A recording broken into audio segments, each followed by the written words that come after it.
people of Lagos. This is your wonderful program Conversations, and today is another amazing Saturday. Yeah. We talked about the football, the Euros, Ronaldo issue, and you remember we had a third guy, and we made a bet that Italy was going to win the Euros. And we won. In fact, Italy and Belgium met. He was supporting Belgium then, and I was supporting Italy. And that night he told me, he said, "Today we are going to fight." I said, "Don't worry, I'm going to beat you."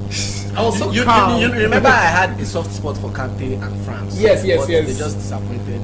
Sorry. Yeah. So it's been very, very wonderful, and I hope you're having a wonderful time. For me, I'm having a beautiful time. I'm excited. I'm happy.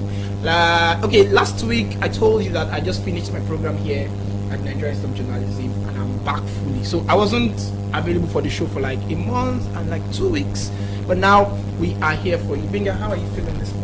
I'm feeling like an August visitor. You know, this period is actually holiday period. This is not a serious period per se. People have gone to school, people have passed through that, people have done exams. Yeah. So it's time to just people are just chilling, relax and be taken care of. Just chilling, man. Yeah.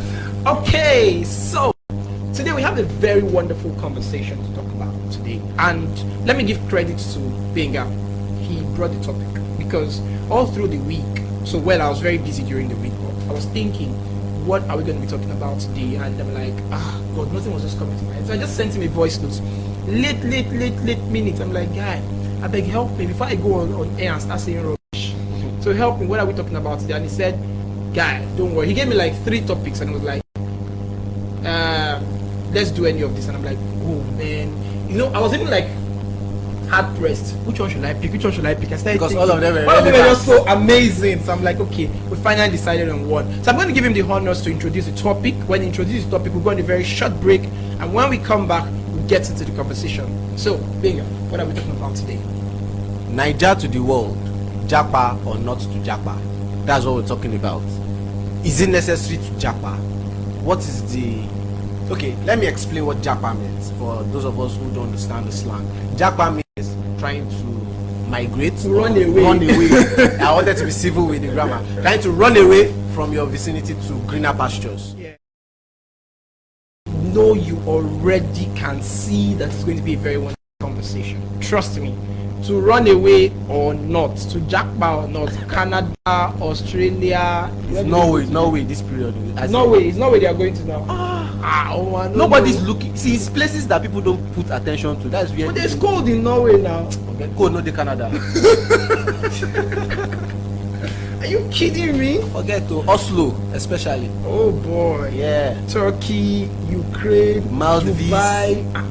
Everybody's just running away from Nigeria. So man, we need to really discuss this and see what could be the issues, what could be the challenges. So guys, don't go anywhere. You are still on to Penny Radio, broadcasting live from Ogba in Lagos, and this is Conversations. I am Akan, and with me is Gbenga, and today we're going to take you on a journey. Don't go anywhere. We'll be going on a very short break, and once we're back, we will continue this conversation. Do not go anywhere.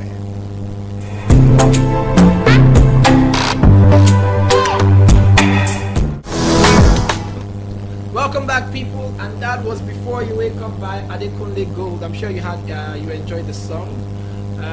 So Adekunle Gold, we're just talking off camera in the studio, and then he was telling me that I like Adekunle, and I'm like, who doesn't like Adekunle? I like him. Yes, but not all his songs like. See, they are our power couple in Nigeria.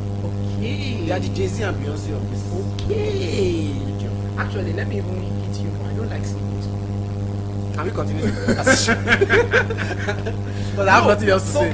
I'm not taking anything from their craft. They're actually amazing singers, amazing artists. But I just don't. In fact, sometimes I take the pain to. Like say, see me and Adekunle don't give you money for this show. No, actually, I just like the way they're actually real.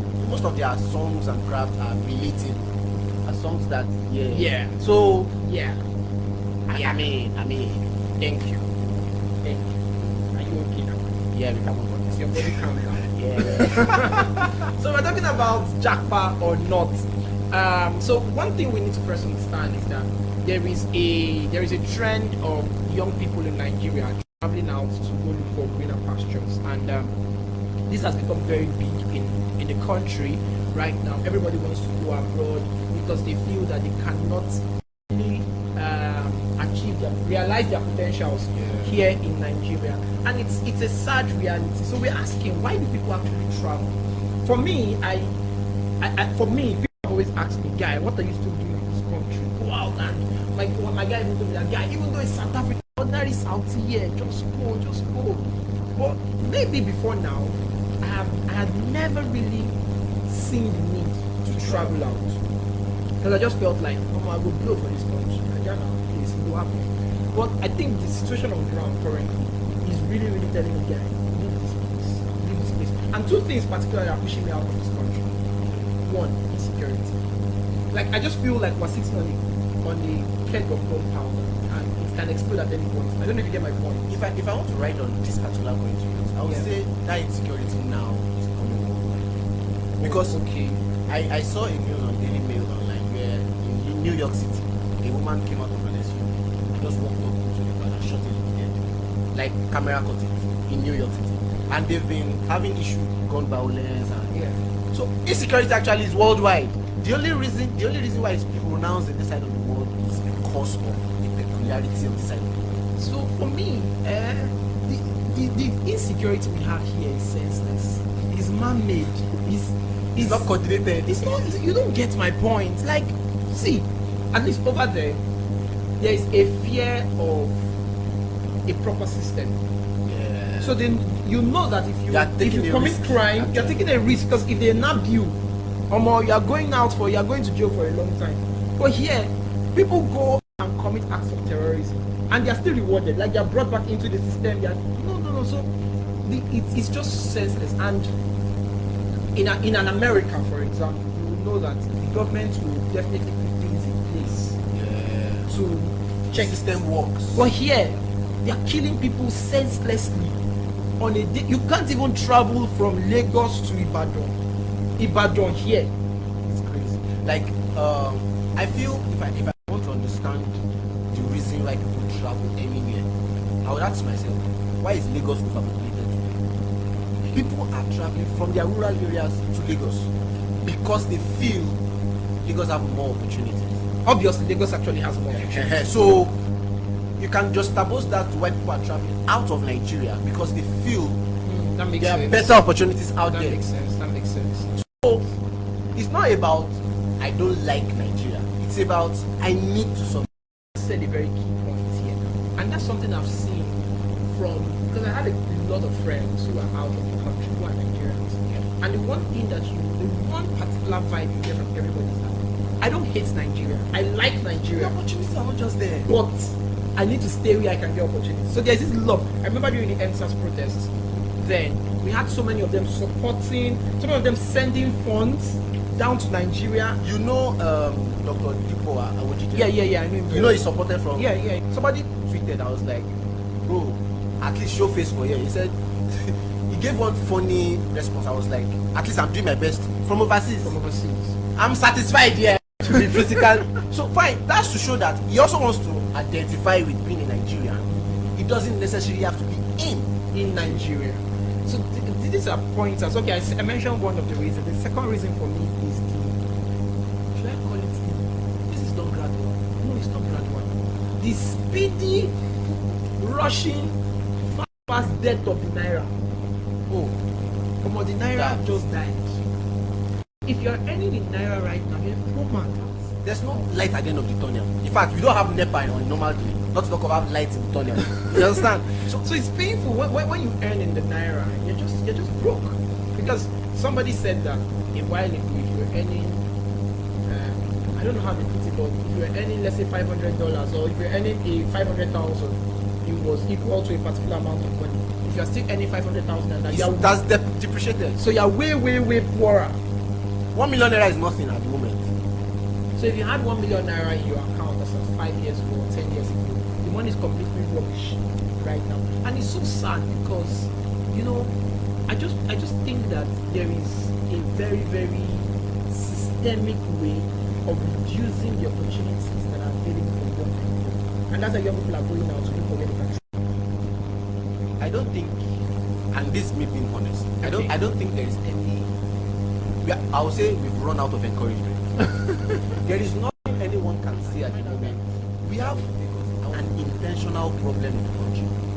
So nobody is looking for the light and nobody is looking for motivational speaking. We just want an enabling environment and we can't find it here. That's why we need to try. One thing I learned while I was in school here, there's a course we did and it's called media management, and one of the theories of motivation we talk about Maslow's theory of motivation. And one of the things we look at then is how, on the scale, the number one thing that anybody looks for in life is survival. Thank you. So food, shelter, and clothing. So when you have that, you go to the next step. You want friendship. You have that, you go to the next step. So it is when, as you are increasing in these levels of needs and desires, you cannot get to the highest level. That's self-fulfillment. But you see, in our country, We're still number one. we're still. So you see, are still in I'm glad number one. You got what I'm trying to say. Yeah, we are still number And one. it's so sad because we are not even looking for self-achievement. Right now, many people are not even looking for their purpose or care what their They purpose just is. want to survive. They don't even know what self-fulfillment is. We are just, let's just eat. Kisha Tijem, I just need to eat and have where to sleep. I'm okay. And that way, we will never be creative. I think that might lead to our second subject where we talk about why it's necessary. Thank you.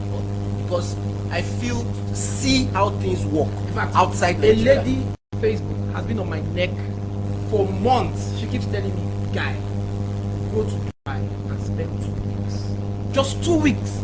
I need you to go to Dubai and come You will back. have a paradigm shift of how the world She has works. been on my neck. She said, save, just save. If that is what you can achieve in a year, he said it's what. And I'm like, to me, I didn't see the sense. Like, how will you tell me to save that amount of money Just and to go travel. to and just to travel? He said, a friend It's of mine where you actually go, did you it. will know. A friend of mine did it. She saved for like a year and then went to Dubai and came back. And I'm like, guys, what? Go to Dubai. So it just changes your. I was at an event in Abuja, and I'm not going to mention the person who made the statement because he's a very popular person in society. And the man was like, so when he said that day, he struck a chord. This man can say this. He was talking, he was about how we can rebuild Nigeria, the role of the youth. And he said, so he was to talk about youth in Africa. So he started hyping them. The youth in other countries, Nigerian youth. He said, because you people are the ones that will take over the government when you come back to the country. You follow the Olympics that go on. Yeah. Look at our basketball team. How many home-based basketballers are in that? All of them are foreign-based. All of them live abroad. All of them play for foreign teams. All of them are in the NBA. How many of them? Look at even the Nigerian Super Eagles team. How many of those players are home-based? So it just shows that So it's systemic. they will respect you more When you travel, when you travel and then you come back because they see that you've seen another level of structure. exactly. Another level of structure in that place. Oh wow, it's been a wonderful conversation, and oh man, I didn't even know the time is fast spent, but then we've been enjoying ourselves in Wow, the it's studio great. because whenever we talk about Nigeria, I don't even like to talk about Nigeria because I'll just be angry. I just feel instead of anytime we talk about Nigeria, instead of lamenting, let's just strike with the flow. Let's just. And you know the funny thing, we're going to talk about that when we come back. We Nigerians, especially the youths, have this escape mechanism, and our escape mechanism is cruise. We'll talk about that when we come back. Yeah. So don't go anywhere. We're going on a short break, and when we are back, we'll keep talking about we want to talk about cruise mechanism of Nigeria as an escape mechanism. Don't go nowhere. This is Pen Radio.